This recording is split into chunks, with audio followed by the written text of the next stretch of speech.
नमस्कार आदरणीय श्रोता, कार्यक्रम विद्यार्थीका कुरामा स्वागत छ। कार्यक्रम विद्यार्थीका कुरालाई लिएर म प्रस्तोता सुमिना चौलागाई पनि उपस्थित भइसकेकी छु। कार्यक्रम विद्यार्थीका कुरालाई हामीले हरेक हप्ता शुक्रबार साँझ 5 बजे कनिका सामुदायिक खबर सकिए पश्चात र शनिबार बिहान 8 बजे कनिका सामुदायिक खबर सकिए पश्चात सामुदायिक रेडियो निकास 93.4 मेगाहर्जबाट प्रसारण गर्दै आइरहेका छौं। साथै कार्यक्रम विद्यार्थीका कुरालाई अनलाइन www.radionikas.com मा लगइन गरेर सुन्न सक्नुहुनेछ। यसका साथै अनलाइनमा रहनुहुनेहरूले मोबाइल एप्लिकेशनको हाम्रो पात्रोमा पनि कार्यक्रम सुन्न सक्नुहुनेछ। कार्यक्रम विद्यार्थीका कुरामा रहेर हामीले हेटौडाभरिका विभिन्न विद्यालयका विद्यार्थी भाइ बहिनीहरूसँग कुराकानी गर्दै आइरहेका छौं। यसमा हामीले मनोरञ्जनमा आधारित रहेर कार्यक्रम गर्ने गरेका छौं। यसै क्रममा आज हेटौडा 4 भुटनदेवी माध्यमिक विद्यालयको कक्षा 9 मा अध्ययनरत छात्रा प्रभास यादव र छात्र असियाना खातुनसँग कुराकानी गरेका छौं। कार्यक्रममा यहाँहरू दुवैजनालाई स्वागत छ। कार्यक्रमको शुरूआतमा चाहिँ म असियानासँग कुराकानी गर्न चाहन्छु। अहिले चाहिँ हजुर 9 क्लासमा अध्ययनरत हुनुहुन्छ हैन? अहिले चाहिँ पढाइ कस्तो भइरहेछ हाम्रो विद्यालयमा? विद्यालयको पढाइ ठिकै छ, राम्रो पढाइ हुन्छ। बिहान कोचिङ हुन्छ 8, 9, 10 को र 10 को बेलुका पनि कोचिङ हुन्छ। सुरुदेखि नै मङ्सिरदेखि कोचिङ सुरु हुन्छ।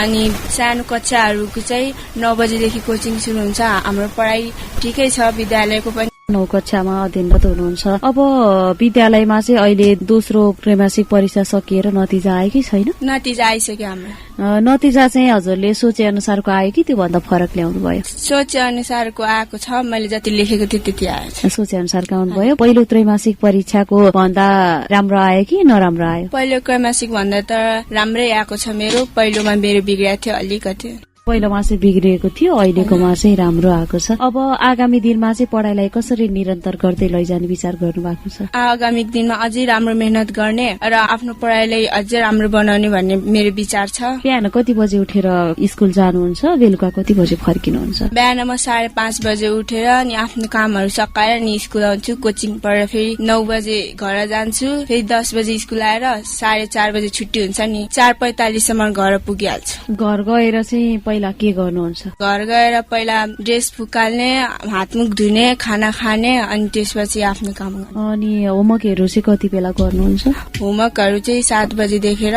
9 बजेसम्म गर्ने गर्छु। नत्र भने चाहिँ काम गर्नुहुन्छ? के काम गर्नुहुन्छ र घर गएर चाहिँ? घर गएर आमालाई सघाउने, खानाहरू पकाइदिने कहिलेकाहीँ गरिदिन्छु।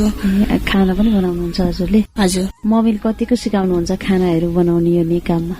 मम्मीले भन्नुहुन्छ कि सिक, सबै कुरा काम लाग्छ, पढ्नु पनि पर्छ र यता घर आएपछि कामहरू पनि सिक्नु पर्छ। हाम्रो लागि सबै जरुरी छ भन्दै भन्नुहुन्छ र सिकाउनुहुन्छ सर। सिक्नु पनि हुन्छ हजुरले? हजुर। अनि अब त लास्ट पनि हुन थालिसक्यो होइन? अब अन्तिम परीक्षा पनि आउने बेला हुन थालिसक्यो। अब कसरी पढ्ने विचार गर्नु भएको छ त? अब अझ मेहनत गर्ने। अब 10 बजे सुत्ने भन्दा 10:30, 11 अझ टाइम बढाएर सबै सब्जेक्टको प्र्याक्टिस गर्ने, अझ राम्रो गर्ने। बिहान अझै छिटो उठेर अलि मेहनत गरेर आफ्नो पढाइलाई अझ उच्च बनाउने भन्ने मेरो तयारी छ। घरमा चाहिँ पढ्नमा कसले हेल्प गरिदिनुहुन्छ? घरमा कसैले गर्दिन। म भाइ बहिनीमा ठुली छु, त्यसैले आफै पढ्छु। आफै पढ्नुहुन्छ अनि भाइहरूलाई पनि पढाउनुहुन्छ? हजुर। भाइहरूलाई पढाउन चाहिँ कतिको सजिलो हुन्छ कि गाह्रो हुन्छ? भाइहरू त म भन्दा सानै क्लासमा छन्, त्यसैले मलाई सजिलो हुन्छ उनीहरूलाई सिकाउन। अनि कुनै कुरा नआयो भने भनिदिन्छु, मिसलाई गएर सोध, नभए इन्टरनेटको प्रयोग गरेर सिकाइदिन्छु तिनीहरू। हजुरले चाहिँ इन्टरनेटको प्रयोग गरेर कतिको पढ्ने गर्नु भएको छ? मैले पनि इन्टरनेटको प्रयोग ठिकठाकै गर्छु। जबसम्म आउँदैन क्लासमा शिक्षकहरूलाई सोध्छु, शिक्षकहरू उपस्थित नहुनु बेला भएको मात्र अनि बल्ल इन्टरनेटको युज गर्छु मैले। इन्टरनेटको चाहिँ युज गर्नुहुन्छ। हुन्छ, यसै क्रममा चाहिँ म भाइ प्रभाससँग कुराकानी गर्छु। भाइलाई चाहिँ अहिले पढाइ कस्तो भइरहेको छ विद्यालयमा जस्तो लाग्छ? नमस्ते, मेरो नाम चाहिँ प्रभास यादव। म चाहिँ कक्षा 9 को छात्र। म चाहिँ येलो हाउसको क्याप्टेन। हाम्रो स्कुलमा पढाइ एकदम राम्रो भइरहेछ। अनि हजुर पढ्ने गर्नु भएको छ? बिहान बेलुका टाइम कसरी मिलाउनु भएको छ? बिहान त 5 बजे उठेर त्यसपछि फ्रेस भएर कोचिङ आउनुपर्छ। त्यसपछि हाम्रो 8:15 सम्म हाम्रो कोचिङ हुन्छ। त्यसपछि फेरि खानासाना खाएर 10:45 देखि हाम्रो क्लास स्टार्ट हुन्छ। त्यसपछि हाम्रो 4 बजे छुट्टी हुन्छ। म घर पुगेर ड्रेसेस निकालेर फ्रेस भएर 1 घण्टाको लागि मोबाइल चलाउँछु। पहिला 6 बजेपछि पढ्न बस्छु। त्यसपछि 8 बजेसम्म पढ्छु। अनि 8 बजे पढेपछि एकछिन एक्सर्साइज गर्छु। त्यसपछि खाना खान्छु अनि भाँडामास खाएर सुत्छु। अनि अब पढ्ने टाइम चाहिँ बिहानलाई चाहिँ कसरी मिलाउनुहुन्छ त? अब फाइनल एक्जाम पनि आउन थाल्यो। हजुर। बिहान चाहिँ अब जसरी 5 बजे उठ्छु, अब 4:30 बजे उठेपछि आधी घण्टा नत्र अब आधी घण्टा भयो नि रिडिङ गरेर त्यसरी मिलाउने। अब त्यसरी मिलाउने विचार गर्नु भएको छ। घरमा पढ्न चाहिँ कसले हेल्प गर्नुहुन्छ र? घरमा पढ्न चाहिँ घरमा अब रुममा चाहिँ म ठुलै हो सबभन्दा, बहिनी चाहिँ 8मा पढ्छ। त्यसैले अब केही कुरा नआउँदा बाबासँग सोध्छु, अब केही कुरा नआउँदा मम्मीसँग पनि सोध्छु, हैन भने इन्टरनेटको प्रयोग गरेर आफ्नो गर्छु। इन्टरनेटको प्रयोग गर्नु चाहिँ अहिलेको समयमा कतिको सही हो जस्तो लाग्छ हजुरलाई? धेरै सहयोग हुन्छ। जसरी अब यो सेकेन्ड टर्म इक्जाम थियो नि, अब सेकेन्ड टर्मको 2082 को छ, 2081 को क्वेशनहरू लिएर त्यो इन्टरनेटमा जसरी ChatGPT मा हालेर त्यो क्वेशनहरू सल्भ गरिदिन्छ, त्यस्तो क्वेशनहरू इन्टरनेटद्वारा सल्भ गरेर त्यो हामी पढ्ने गर्छौं। अहिलेको समयमा चाहिँ मोबाइलको, इन्टरनेटको अनि यो ChatGPT को प्रयोग गर्नु सही हो जस्तो लाग्छ कि गलत हो जस्तो लाग्छ? हैन, त्यसको गलत पनि हो अनि सही पनि हो। तपाईले जुन तरिकाले त्यसलाई प्रयोग गर्नुहुन्छ त्यो तरिकाले हुन्छ त्यो। अनि तपाईले अब पुराना क्वेशनहरू खोजेर चाहिँ हल गर्ने भनेर भन्नुभयो हैन, त्यसमा चाहिँ तपाईले एक्जाममा ChatGPT-हरूबाट हल गरेको क्वेशनहरू कतिको आयो र तपाईले लेखेको उत्तर कतिको मिलेर नम्बर आयो त? जसरी कि अब पहिला 2081 को क्वेशनहरू सल्भ गर्छु, त्यसले हामीले आइडिया आउँछ कि यसो क्वेशन आउँछ भनेर। आउन पनि सक्छ, नआउन पनि सक्छ। अब जसरी अब 2081 हो, 2080 भयो, जुन क्वेशन मिल्छ नि दुबईमा आएको, अहिले 2082 हो। हजुर, 2082 अनि 2081 र 2080 को क्वेशन लिएर त्यो जुन एउटा क्वेशन मिल्यो नि, जसरी अब 1 नम्बरमा आयो त्यो 1 नम्बरमा त्यो पनि मिल्यो, जसरी 80 को 81 को एउटा क्वेशन मिल्यो, त्यो इम्पोर्टेन्ट हुन्छ। जसरी त्यसरी गर्छौं हामी। अनि ChatGPT-मा चाहिँ प्रयोग गरेर हेर्नु भन्दा सरहरूलाई सोध्दाखेरि राम्रो हुन्छ जस्तो लाग्दैन हजुरलाई? राम्रो लाग्छ, तर अब जसरी अब क्लास चल्छ नि, अब क्लास चल्ने बेला त म आफ्नो मात्र हैन, सबै विद्यार्थीहरूले सोध्नुपर्छ, एउटा गरे भने टाइम पनि भ्याउँदैन। त्यही भएर हैन, सरलाई पनि सोद्धाखेरि त अनि झन् ChatGPT-हरूले त नबुझाइकन चाहिँ डाइरेक्ट एन्सर निकाल्दै हुन्छ हैन, अनि सरहरूले त अगाडि नै बसेर सिकाइदिएर निकाल्दिनुहुन्छ, त्यसमा चाहिँ हजुरहरूलाई बुझ्न सजिलो हुन्छ नि त। अब जसरी कि कुनै हार्ड क्वेशन भयो, अब ChatGPT-मा पनि सम्झेन भने त्यो जसरी टिफिनको बेला अब सर हुनुहुन्छ, बस्नुहुन्छ ग्राउन्डमा, त्यहाँ गएर सोधा पनि हुन्छ। अनि साथीहरूलाई आफूभन्दा अगाडि पढ्ने दाइ दिदीहरूलाई पनि त सोद्धा राम्रो हुन्छ नि त? हजुर, त्यो पनि हो। कतिको सोध्ने गर्नु भएको छ? अहिले दाइ दिदीहरू त अब सबै भरतपुरतिर हुनुहुन्छ, अब दाइ दिदीलाई किन डिस्टर्ब गर्नु भनेर आफैले गर्छु। अनि आफैले गर्नुहुन्छ, आफैले पढ्नुहुन्छ, मम्मीले पनि सिकाइदिनुहुन्छ होला? हजुर, मम्मी बाबाले सिकाइदिनुहुन्छ। त्यसो भएपछि त सजिलो पनि हुन्छ। हजुर चाहिँ यहाँ कति कक्षादेखिबाट अध्ययन गर्नु भएको? 7 क्लासदेखि। अनि यो भन्दा अगाडि पढेको स्कुलमा र अहिलेको स्कुलमा चाहिँ के फरक छ? पहिलाको स्कुलमा म चाहिँ 5 सम्म पढ्या हो, 6 म जम्प गरेर आयो यहाँ। अनि पहिला चाहिँ बोर्डिङ थियो, यहाँ स्कुल थियो। अब बोर्डिङमा चाहिँ के हुन्छ, अब क्वेशनहरू आउनेहरू पुरै लेखाइदिन्छ, अब स्कुलमा चाहिँ लेखाउँदैन, आफूले पढ्नुपर्छ। त्यही फरक त्यति छ। पहिलाको र अहिलेको तुलनामा पढाइ कतिको फरक भएको छ तपाईँको? बोर्डिङ र स्कुलको? बोर्डिङ र स्कुल। अब बोर्डिङमा जसरी कि अब त्यहाँ त्यति टिचरहरू केयर गर्दैन, किनभने क्वेशनहरू लेखाइदिनुहुन्छ। अब त्यहाँ अब यहाँ केयर गर्नुहुन्छ, जसरी अब पढाइदिनुहुन्छ, सेट प्र्याक्टिस गराइदिनुहुन्छ, त्यहाँ पहिला हुँदैन थियो। त्यति फरक चाहिँ छ, उता र यतामा चाहिँ पढाइमा त्यति फरक छ। हजुर, त्यतामा त्यति केयर गर्दैन विद्यार्थीहरूलाई। उता र यताको समाजमा कतिको फरक छ? उता र यताको समाजमा धेरै फरक छ। कस्तो खालको फरक छ? जसरी कि अब त्यहाँ भेदभाव धेरै हुन्छ। हजुर, त्यहाँ अब जसरी कि अब आफ्नै छिमेकी केही तरक्की गरे भने नि, अब साइडको छिमेकीले जलन गर्छ क्या, त्यो किन त्यहाँ पुग्यो, कसरी पुग्यो भनेर। यता हुँदैन, त्यता हुन्छ। यता चाहिँ त्यति फरक पाउनु भयो। हजुर, यहाँ 7 देखि आएर पढ्नु भयो, अनि वरिपरि कतिको साथीहरू बनाउनु भएको छ? अब वरिपरि साथीहरू बनाएको छैन, जति छ स्कुलकै छ। स्कुलको साथीहरू पनि हजुरको वरिपरि बस्नुहुन्छ कि कता कता बस्नुहुन्छ? अनि खाली टाइममा बाहिर निस्केर खेल्ने ओर्ने, हिँड्ने ओर्ने गर्नु भएको छ कि छैन? खाली टाइममा जसरी कि अब यो 5 दिनको छुट्टी हुँदैछ, त्यसमा अब हाम्रो हाउस वाइज गेम पनि हुन्छ 15 गते, त्यसको लागि हामी उपरा गएर क्रिकेटको लागि प्र्याक्टिस गर्छौं। हजुर चाहिँ अब क्याप्टेन छु येल्लो हाउसको भनेर भन्नुभयो हैन, अनि त्यसमा क्याप्टेन रहिरहँदा चाहिँ के गर्नु पर्छ, के गर्न सहज हुन्छ? अब जसरी क्याप्टेन बनेपछि अब सबैको कुरा सुनिदिनु पर्छ, किनभने अब कुनै झगडा पर्यो, जसरी कुनै क्लासमा अब डाइरेक्ट त्यो कुरा टिचरले थाहा हुँदैन, पहिला विद्यार्थीले हुन्छ। त्यही भएर हाम्रो स्कुलमा जेठ 30 गते एउटा निर्वाचित चुनाव भएको थियो हाउस वाइज, अनि school captain, school vice captain हो। त्यस्तै हाम्रो स्कुलमा 15 जना क्याप्टेन बनाएको छ। जस्तै school captain, school vice captain र 4वटा हाउसको 3टा क्याप्टेन, त्यसरी हाम्रो 15 जना बनाएको छ। अनि सबैको के हुन्छ भने अब कुनै कुरा टिचरलाई अगाडि थाहा हुँदैन, पहिला विद्यार्थीलाई हुन्छ, त्यसपछि विद्यार्थीले थाहा भएपछि अब जसरी हाम्रो अब स्पोर्ट टिचर हुनुहुन्छ प्रकाश सर, प्रिन्सिपल सर, सबलाई गएर हामी त्यो कुरा भन्छौं। अनि त्यो अब जसरी कि अब कुनै स्पोर्ट भयो त्यसमा हाम्रै सहयोग हुन्छ। विद्यार्थीहरूको क्लास गएर अब जुन जसरी क्रिकेट भयो, क्रिकेट खेल्नेहरू विद्यार्थीहरूको क्लास गएर हरेक जनाको नाम टिप्ने, अनि स्पोर्ट टिचर हाम्रो प्रकाश सरलाई दिने, प्रकाश सरले सेलेक्ट गरेर राम्रो खेल्ने प्लेयरहरूलाई निकाल्नुहुन्छ। अब जसरी कि कुनै प्रोग्राम भयो, प्रोग्राममा हाम्रो के हुन्छ भने अब सहयोग गरिदिने, त्यहाँ डान्सिङ भयो भने डान्सको नाम लेखेर पुर्याइदिने, अब त्यहाँ जो टिचर आउनुहुन्छ नयाँ तिनीहरूलाई बस्ने बनाइदिने, त्यस्तै। अनि क्याप्टेन भइराख्दा चाहिँ हजुरलाई गाह्रो लागेको कुराहरू पनि छन् कि छैनन्? अब क्याप्टेन लाग्दा कि अब गाह्रो लाग्ने कुरा टिचरबाट पुरै राम्रै हुन्छ, विद्यार्थीहरूले अलिअलि हेप्छ, त पनि विद्यार्थी नै हो त किन अलि उति हुन्छ भनेर त्यस्तै हो।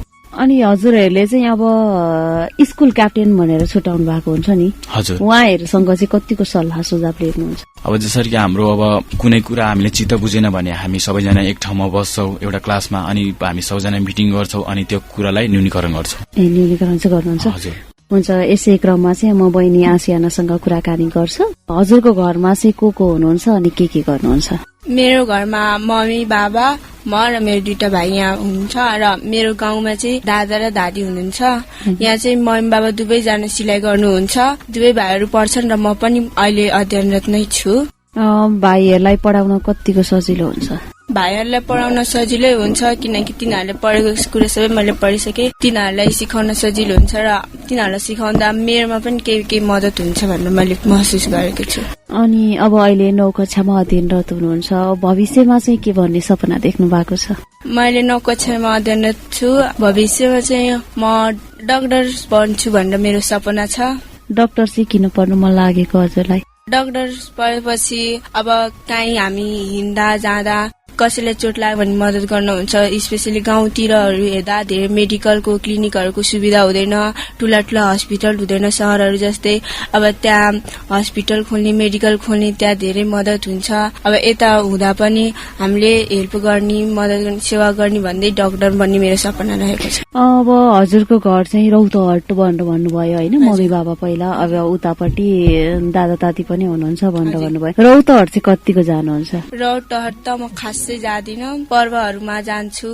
त्यहाँको वातावरण र यहाँको वातावरणमा कतिको फरक छ? त्यहाँको वातावरण र यहाँको वातावरणमा धेरै फरक छ। कस्तो खालको फरक छ? जस्तै यहाँ त हामी हेर्दा एउटा वडामा 2-3टाहरू स्कुल छन्, तर त्यहाँ विद्यालय भन्नमा स्कुल छ, सरकारी विद्यालय छ, त्यहाँ पढाइ पनि राम्रो हुँदैन। म गएको थिएँ एकचोटि, त्यहाँ हेर्दा त बच्चाहरू पनि त्यतिकै, ड्रेस फोर पनि त्यतिकै, न डिसिप्लिन न केही। यहाँ त पुरै डिसिप्लिन, पुरै सफा सुथरा युनिफर्ममा आउने हामी, तर त्यहाँ केही हुँदैन, पढाइ पनि त्यतिकै खासै केही हुँदैन। हाम्रो पढाइले त अहिले म 9मा अध्ययनरत छु, त्यहाँको पढाइले हेर्दा 11-12 पनि पास गर्छु जस्तो फिल हुन्छ। त्यहाँको पढाइ र यहाँको पढाइमा फरक, समाजमा फरक होइन, त्यो त अब ठाउँ अनुसारले फरक भइहाल्छ। अनि विद्यालयले आयोजना गर्ने कार्यक्रमहरूतिर चाहिँ कतिको भाग लिनुहुन्छ? के कार्यक्रममा भाग लिनुहुन्छ? अहिले त म इङ्ग्लिस क्लबको प्रेसिडेन्ट छु होइन, म अब विद्यालयको गर्ने कार्यक्रममा पनि त्यतिकै सहभागी हुन्छु र त्यो कार्यक्रम सञ्चालन गर्नमा पनि त्यतिकै सहभागी हुन्छ। जस्तै सबै हाम्रो स्कुलमा 5वटा क्लबहरू छन्, English club, Nepali club, science club, math club र स्पोर्ट्स क्लब, र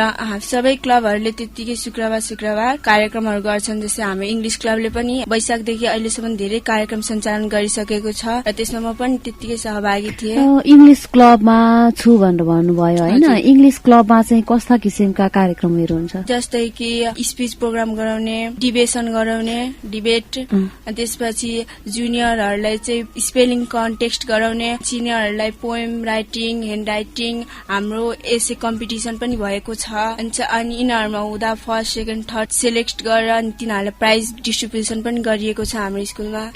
त्यसो गरेर चाहिँ गर्नुहुन्छ। अनि यो कार्यक्रमहरू सञ्चालन गरिरहँदा चाहिँ कतिको कन्फिडेन्ट हुन्छ हजुरलाई? डर लाग्छ कि अलि गर्न सक्छु जस्तो लाग्छ? डर लाग्दैन। अब गर्दा गर्दै ठुलो क्लासमा पनि आइपुगे, गर्दा गर्दै अब मलाई अब पुरै कन्फिडेन्स भइसकेको छ। अब कुनै कार्यक्रम सञ्चालन गर्दै, जस्तै मेरै क्लबले, इङ्ग्लिस क्लबले गरेका 4-5 वटा कार्यक्रम सञ्चालन गरेका थिए, त्यसमा 2-3टामा मैले होस्ट गरेको थिएँ। त्यतिकै डर लागेन, राम्ररी गरे, सबै राम्ररी सफल भयो। सबै पार्नु भयो त? हजुरलाई खासै त्यस्तो नराम्रो गाह्रो चाहिँ भएन? अनि खेलकुदहरू के मनपर्छ? खेलकुदहरूमा भलिबल र ब्याडमिन्टन मनपर्छ मलाई। खेल्नु पनि हुन्छ? हजुर। विद्यालयले कतिको आयोजना गरिरहेको हुन्छ ब्याडमिन्टनहरू चाहिँ? ब्याडमिन्टनहरूको त टुर्नामेन्ट नै हुन्छ, विद्यालयले गरिरहेको हुन्छ। Badminton, volleyball, cricket, football. अब आउँदै गरेको माघमा पनि हाम्रो 1 हप्ता पुरै स्पोर्ट्स विक नै छ। स्पोर्ट्स विक छ, त्यसबाट पनि हजुरहरूले अब अगाडि त बढिहाल्नुहुन्छ। यसै क्रममा चाहिँ म भाइ प्रभाससँग कुराकानी गर्छु। भाइको घरमा चाहिँ को हुनुहुन्छ अनि के गर्नुहुन्छ भनिदिनु न। घरमा चाहिँ मेरो बाबा मम्मी, हजुरआमा, हजुरबुबा, अनि मेरो बाबाको चाहिँ 2टा भाइ हुनुहुन्छ। मेरो बाबा चाहिँ सोशल वर्कर, मेरो मम्मी चाहिँ टिचर हुनुहुन्छ। अनि हजुरआमा, हजुरबाबा घरमै बस्नुहुन्छ। हजुरआमा चाहिँ घरमै बस्नुहुन्छ। अनि बहिनी हुनुहुन्छ भन्नुभयो? हजुर, मेरो बहिनी चाहिँ मसँग बस्छ यहाँ एउटा रुम लिएर। कतिमा पढ्नुहुन्छ बहिनी? बहिनी चाहिँ नेपाली मिडियम 8 क्लासमा पढ्नुहुन्छ। बहिनीलाई पढ्नमा कतिको हेल्प गर्नुहुन्छ? अब बहिनीलाई जसरी अब म 8 क्लास पास गरेर गएको छु, बहिनीलाई केही नआएपछि म अब जसरी म्याथको कुरा ओपिडी म्याथको म सिकाइदिन्छु। जसरी कि पहिलाको मेरो कपी छ त्यो पनि मैले बहिनीलाई दिएको छु। रफ कपीहरू राख्नु भएको छ, त्यो सबै बहिनीले पढ्नुहुन्छ। अनि भविष्यमा चाहिँ के बन्ने सपना देख्नु? भविष्यमा चाहिँ मेरो असै बन्ने सपना छ, तर बाबा मम्मीको फरक छ। बाबा मम्मीको चाहिँ के छ? सचिव, दुवैजनाको लोकसेवा पास गरेर सचिव बन्ने। अनि हजुरलाई चाहिँ असै किन बन्न मन लाग्यो त? अब जसरी कि अब धेरै क्राइमहरू हुन्छ हाम्रो गाउँतिर। हजुर। अब जसरी कि झगडा के भेदभावहरू, अब त्यसैले न्यूनीकरण गर्नको लागि। अनि म असै बन्छु भन्दा चाहिँ मम्मी बाबाले के भन्नुहुन्छ त? अहिले मम्मी बाबासँग सोधेको छैन। मम्मी बाबाले चाहिँ सचिव बन्नुपर्छ भन्दाखेरि चाहिँ के भन्ने गरे त? भनेको छ बन्छु भनेर, तर सपना अर्कै छ। अनि सपना अर्कै छ भनेर त मम्मी बाबालाई भन्नु पर्यो नि त। अनि अहिलेदेखि नभनिकन बस्यो भने त फेरि मम्मी बाबाले फेरि भोलिपर्सि मेरो छोरो सचिव बन्छ भने भनेर भन्नु होला। अब 10 पास गरेपछि। 10 पास गरेपछि विद्यालयले आयोजना गर्ने खेलकुद कार्यक्रमहरूतिर चाहिँ कतिको भाग लिनुहुन्छ? अब जसरी कि भलिबल भइरहेछ, भलिबलमा म गएको थिएँ, म त्यहाँ सेलेक्ट पनि भए। तर त्यहाँ धेरै राम्रो मभन्दा पनि राम्रो प्लेयर थिए। अनि मैले सरले भने, सर मभन्दा राम्रो प्लेयर छ, तिनीहरूलाई चान्स दिनु। अब जसरी कि अब 15 गते हाम्रो हाउस वाइज गेम छ, त्यसमा पनि मैले भाग लिएको छु। सामान्य विद्यालयले आयोजना गर्ने कार्यक्रमहरूतिर कतिको भाग लिनुहुन्छ? त्यतिको लिदिनँ म। किन त लिनुहुन्न त? पढाइमा फोकस त्यति धेरै हुन्छ। पढाइमा धेरै रुचि लाग्छ? हजुर। टप 10मा पढ्नुहुन्छ कि पढ्नुहुन्न? टप 10 आउट होइन। पढाइमा त रुचि राख्नु एकदमै राम्रो हो होइन। अब त अर्को वर्ष त एसई दिने होइन। अब सामान्य रूपमा भन्नुपर्दा नि पहिला अब हाम्रो बुवा मम्मीहरूले नि फलामे ढोका भन्नुहुन्थ्यो नि त। एसई भनेको त त्यसको लागि पनि राम्रो तयारी गर्नुपर्छ होइन। खेलकुद भन्दा पनि पढाइमा चाहिँ अलि धेरै रुचि राख्यो भनेदेखि भोलिको दिनलाई सजिलो पनि हुन्छ। अनि विद्यालयले चाहिँ लाइब्रेरीहरूतिर लगेर कथाहरू पढाउने गर्ने गर्छ? कतिको पढ्नुहुन्छ? अब जस्तै कि लाइब्रेरीमा गएर अब सबै विद्यार्थीलाई हरेक ठाउँमा गजबुजलाई छुट्याएर त्यहाँ पढाउँछ, त्यति पढ्छु। अनि अब 7 क्लासदेखि बुटनदेवी पढ्दै आउनु भएको भन्नुभयो होइन। विद्यालयमा चाहिँ के परिवर्तन गर्नुपर्छ जस्तो लाग्छ? अब जसरी कि 7मा थियो, 8 आयो, 9, हरेक विद्यार्थीलाई चान्स दिनु पर्यो। हरेक कुरामा एउटै विद्यार्थीलाई चान्स दिएर मात्र हुँदैन। किन र विद्यालयले चाहिँ एकैजनालाई मात्र चान्स दिन्छ कि फरक विद्यार्थीलाई पनि चान्स दिन्छ? होइन, अब जसरी कि अब हाजिरी प्रतियोगिता हुन्छ त्यसमा म हेर्छु। अब मतलब एउटै विद्यार्थी 2-3 चोटि गइरहन्छ, त्यसैले अब हरेक विद्यार्थीले चान्स दिनु पर्यो। त्यो चाहिँ सरहरूलाई भन्ने गर्नु भएको छ कि छैन? छ।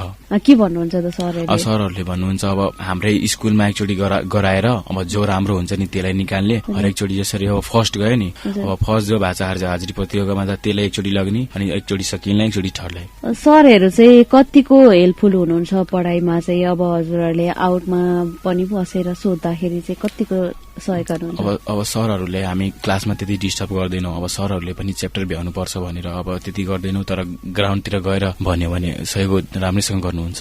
क्लासमा चाहिँ किन च्याप्टर भ्याउनु पर्छ भनेर नसोध्ने गर्नु भएको? विद्यार्थी धेरै हुनुहुन्छ? विद्यार्थी अब त्यति हाम्रो क्लासमा चाहिँ 62 जना छ। अब त्यति एक जनाले सोध्यो भने त्यस्तो होइन। अब सबलाई एउटै क्वेसन गाह्रो लाग्यो भने त्यो क्लासमै गरिदिनुहुन्छ। अब कुनै क्वेसन पर्सनली गाह्रो लाग्यो भने ग्राउन्डमा गएर सोध्छौँ। ग्राउन्डमा गएर सोध्दा सरले चाहिँ जानकारी गराइदिनुहुन्छ। हजुर, राम्रो। अनि विद्यालयमा चाहिँ त्यो भवनहरू अनि पढाइहरूमा चाहिँ परिवर्तन गर्नुपर्छ जस्तो लाग्छ कि लाग्दैन? हाम्रो के भन्छ, हाम्रो स्कुलमा block A, block B, block C र ब्लक डी छ। ब्लक ए मा चाहिँ PG देखि 7 क्लाससम्म पढाइ हुन्छ, अनि ब्लक बी मा चाहिँ 9 देखि 10 सम्म पढाइ हुन्छ, अनि ब्लक सी मा 8 क्लासको मात्र हुन्छ। अनि हाम्रो 8 क्लास चाहिँ के भन्छ, त्यसलाई भन्छ हामी सिभिल ब्लक। त्यो सिभिल ब्लकको माथि हाम्रो भवन बनिरहेछ। भवन बनिरहेछ। अरू शिक्षकहरूले पढाइमा सुधार गर्नुपर्ने कुराहरू छ कि छैन? हाम्रो शिक्षकहरूले पुरै राम्रोसँग पढाउनुहुन्छ। राम्रोसँग पढाउनुहुन्छ, त्यसमा चाहिँ सुधार गर्नुपर्ने कुरा छैन। अनि हजुरलाई चाहिँ विद्यालयमा के परिवर्तन भइदिएदेखि राम्रो हुन्थ्यो जस्तो लाग्छ हजुरको विचारमा चाहिँ? अब जसरी कि अब 10 क्लासमा मात्र डिजिटल छ अनि 9 क्लासको सिभिलमा मात्र छ, त्यस्तै डिजिटल टिभीहरू 9 र 8 मा हाल्दिए पनि राम्रो हुन्थ्यो। अनि यो बारे चाहिँ क्याप्टेनहरूसँग अनि सरहरूसँग कुरा गर्ने गरेको छ कि छैन? यो बारे मैले कुरा भएको छैन। क्याप्टेनहरूसँग कुरा गर्दा कतिको सहयोग गर्नुहुन्छ क्याप्टेनहरूले? अब क्याप्टेनहरूले हामी सबै पहिला आफ्नो आफ्नो मन मिलाउँछौँ, त्यसपछि हामी गएर सरले भन्ने गर्छौँ। जे भए पनि स्कुल क्याप्टेन, भाइस क्याप्टेन, अब यो कलर वाइज क्याप्टेनहरू सबैजना मिलेर काम गर्नुहुन्छ? हजुर, सबैजना मिलेर। विद्यालयले चाहिँ अब पढाइमा चाहिँ आगामी दिनमा अहिले त कोचिङहरू छ, आगामी दिनमा पनि अझै पढाइ थप्नुपर्छ जस्तो लाग्छ कि लाग्दैन? कुनै विषयको कोचिङहरू पढाइदिए हुन्थ्यो जस्तो लाग्छ कि लाग्दैन? अब जसरी कि कुनै विद्यार्थी म्याथ, साइन्स, OPT मा राम्रो भयो नि, अब कुनै विद्यार्थीहरू नेपालीमा हुँदैन, सामाजिकमा पनि कुनै हुँदैन, त्यस्तोहरूलाई। हजुरलाई चाहिँ भन्नु खोजे मैले? मलाई चाहिँ ठिक छ, यति भयो। म्याथ, साइन्स, OPT हुन्छ।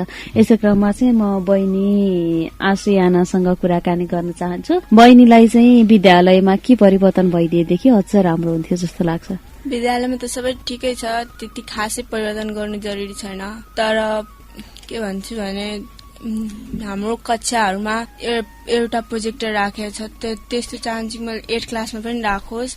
10 मा भने टिभी छ, LCD, त्यो डिजिटल छ, तर हाम्रो 9 क्लासमा छैन, 8 मा छैन। यो ठुला क्लासहरू हुन्, यसमा पनि राख्नु भन्ने यही एउटा परिवर्तन मेरो पनि विचारमा रहेको छ। अनि यसको बारेमा चाहिँ हजुरले चाहिँ सरहरू अनि क्याप्टेनहरूलाई चाहिँ भन्नुहुन्न? अहिलेसम्म त यसको बारेमा मैले कसैले भनेको छैन, आफ्नो साथीहरू बाहेक। आफ्नो साथीहरूलाई चाहिँ भन्नुभएको छ। अनि क्याप्टेन, भाइस क्याप्टेन दाइ दिदीहरू हुनुहुन्छ होला, उहाँहरूलाई भनिराख्दाखेरि चाहिँ राम्रो हुन्छ होला नि त? हजुर। कतिको भन्ने विचार चाहिँ पुर्याउनु गर्ने भएको छ त? भन्ने विचार त गरेको छु, तर भन्ने चाहिँ छैन अहिलेसम्म। अब हेर्दै अब अर्को 2 महिना 3 महिना पछि म पनि 10 मा पुगौला। अब 10 मा पुगेपछि अझ 9 मा यो डिजिटल प्रविधिहरू नआएपछि फेरि त्यहाँ जोड दिएर नि 8 र 9 मा व्यवस्था गर्न लगाउँछु। एउटा चाहिँ 10 नपुगिकन चाहिँ भन्नुहुन्न? भन्छु। अनि अहिले कोचिङ पढाइ भइरहेछ 3टा विषयको भन्नुभयो होइन, त्यसमा चाहिँ अझ थप गरेर पढाइदिएदेखि हुन्थ्यो जस्तो लाग्छ कि लाग्दैन?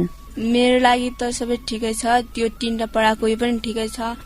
ठिक त छ होइन। अनि त्यसमा पनि अब तपाईँलाई गाह्रो लाग्ने विषय कुनै हुन्छ होइन, त्यसमा नि साथीहरूलाई गाह्रो लाग्ने विषय हुन्छ, त्यसमा चाहिँ थप गरेर चाहिँ अब इङ्ग्लिस, विज्ञान अनि OPT पढाउनुहुन्छ भनेर भन्नुभयो होइन? होइन, सी म्याथ, OPT म्याथ र विज्ञान पढाइ हुन्छ भनेपछि अब उसमा पनि साइन्स पढाइ भइहाल्यो, इङ्ग्लिस पनि पढाइ हुँदैन नि त? अनि त्यसमा चाहिँ तिनीहरू चाहिँ पढाइ भइदिए हुन्थ्यो जस्तो लाग्छ कि लाग्दैन?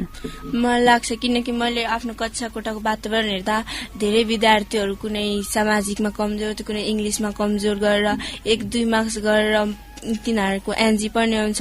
यस्तो गर्दा बिहानको समयमा त कोचिङ भइ नै रहा 3टा सब्जेक्टको, अब बेलुका पनि 1-2टा सब्जेक्टको राख्दै झन् राम्रो हुन्थ्यो भन्दै मेरो विचार छ। अनि साथीहरूलाई चाहिँ भन्ने गरेछ कि छैन? साथीहरू यसरी कमजोर हुनुहुन्छ अनि कमजोर हुनुहुन्छ भनेर त भन्नु मिलेन होइन, यस्तो विषयको पढाइ भइदिएदेखि राम्रो हुन्थ्यो भनेर चाहिँ भन्ने गर्नु भएको छ कि छैन? भनेर त भन्ने गरेको छ तिनीहरूलाई। साथीहरूले चाहिँ के भन्नुहुन्छ त? साथीहरूले पनि हुनु त पर्छ भन्दै उनीहरूले पनि मेरो कुरामा हामी मिलाएका छन्। मिलाउनु भएको छ। खेलकुद कार्यक्रमहरू चाहिँ कतिको आयोजना गर्छ विद्यालयले? हजुरलाई चाहिँ थप केही कार्यक्रमहरू आयोजना गरिदिए हुन्थ्यो जस्तो लाग्छ कि लाग्दैन? खेलकुद कार्यक्रमहरू त ठिक्कैको आयोजना गर्छ। अस्ति जुनियरहरूको क्रिकेट पनि भयो, त्यसमा ब्लू हाउस र येलो हाउस फर्स्ट सेकेन्ड पनि भएन। अहिले भलिबलको प्र्याक्टिस चल्दैछ, भलिबल पनि हुन्छ। अब सिनियरहरूको पनि क्रिकेट हुँदै गइरहेको छ। स्पोर्टहरू ठिकै चल्दा छन्। माघ 10-11 गते वाद विवाद प्रतियोगिता पनि भनिएको छ। त्यसमा सरहरूले मलाई पनि भाग लिऊ भन्दै भन्नुभएको छ, तयारी गरेर भन्दै भन्नुभएको छ भनेर। अनि ठिकै छ अहिले। ठिकै छ। अनि सरहरूले चाहिँ पढाइमा सुधार गर्नुपर्छ कि पर्दैन? मेरो विचारमा त पर्दैन, किनकि सब सरहरूले मलाई ठिक्कैको पढाउनुहुन्छ। सबै सरहरूले चाहिँ राम्रो पढाउनुहुन्छ। अब विद्यालयमा चाहिँ के चाहिँ सुधार गरिदिएदेखि लाइब्रेरी ल्याबहरूमा चाहिँ के सुधार गर्नुपर्छ? लाइब्रेरी ल्याबहरू त ठिकै छन्, तर मेरो विचारमा चाहिँ अब लिजर पिरियडहरू हुँदा मतलब हाम्रो सरहरू नआउनु हुँदा या सरहरूको कुनै जरुरी काम पर्दा हाम्रो क्लास खाली भएको बेला हामी लाइब्रेरी जान पाऊँ या ल्याब गएर केही सिक्न पाऊँ, लाइब्रेरीमा विभिन्न किताबहरू पढेर केही जान्न पाऊँ भन्ने मेरो विचार छ। लाइब्रेरीमा किताबहरू चाहिँ पर्याप्त छन् कि छैनन्? छन्, पर्याप्त रूपमा छन् किताबहरू चाहिँ। किताबहरू छन्। ए हुन्छ ल, आज चाहिँ हामी कार्यक्रमको अन्त्यतिर छौँ। कार्यक्रममा रहेर रमाइला र मिठा कुराकानी गरिदिनु हुने दुवैजनालाई धेरै धेरै धन्यवाद। कार्यक्रम सुनेर साथ दिनुहुने हजुरहरूलाई पनि धेरै धेरै धन्यवाद। कार्यक्रमबाट म प्रस्तुता सुमिना चौरागाई पनि बिदा हुन्छु। हजुरहरूलाई कार्यक्रम सुनेर कस्तो लाग्यो प्रतिक्रिया दिन नभुल्नुहोला। हजुरहरूको सल्लाह सुझाव र प्रतिक्रियाले हामीले आगामी दिनमा कार्यक्रमलाई अझ राम्रो बनाउँदै जाने आशा व्यक्त गर्दछु। हजुरहरूले कार्यक्रमको बारेमा सल्लाह सुझाव र प्रतिक्रिया दिनलाई हाम्रो रेडियो निकासको इमेल ठेगाना radionikas@gmail.com र हाम्रो रेडियोको सम्पर्क नम्बर 05752545656 मा सल्लाह सुझाव र प्रतिक्रिया दिन नभुल्नुहोला। हस्, धन्यवाद, नमस्कार।